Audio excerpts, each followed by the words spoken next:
Yeah, it looks the way it looks. Is this all right? Should I be doing something though? Should I have a glass of water or something? Yeah, this is. I'm supposed to be comfortable.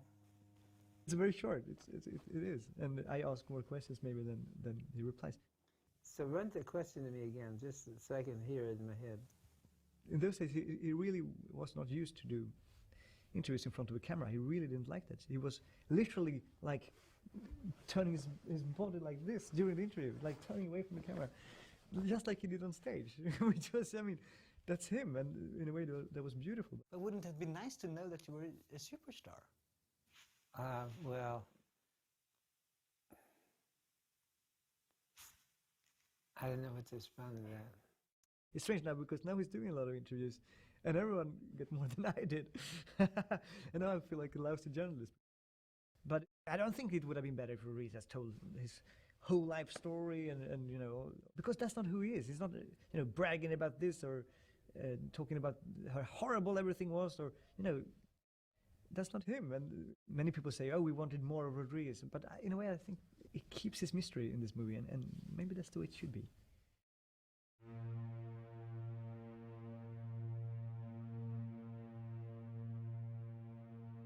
This story almost feels like a fairy tale, so we wanted the visual expression to go along with that.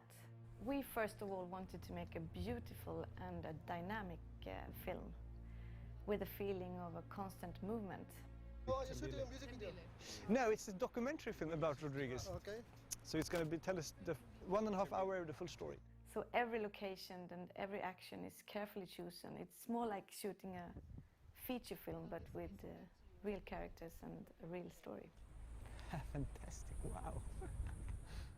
Just by pure chance, this film is set in two very cinematic places. It's South Africa, which is like a summer, you know, it's beautiful and it's always sunshine. And then it's Detroit, which is this hard, almost apocalyptic, cold city. And this contrast makes kind of the film, those two worlds are like struggling with each other in the film.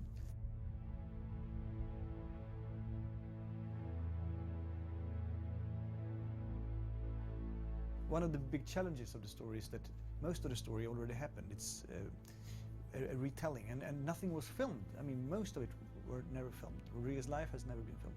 So we use a lot of animation to show that life, that world, that we couldn't be able to see otherwise.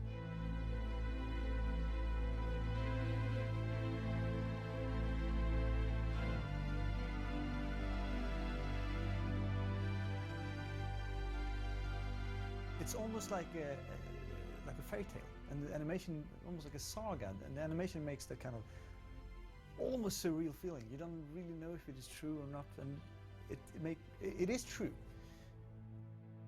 And we also worked with a Super 8 camera, since we did not have a lot of archive footage from the 70s. So we have to recreate that feeling. The film was basically almost no budget production. We had very little money. But in the end, even the money for the Super 8, we ran out of that money. So in the end, I used my iPhone, the Super 8 app on the iPhone. And actually, there are a few scenes, like the first bar scene in the film, where Rodriguez is discovered in this bar, is made with the Super 8 app. The fact that there is very little archive of Rodriguez, very little picture material, could present a huge challenge for a filmmaker, but remarkable.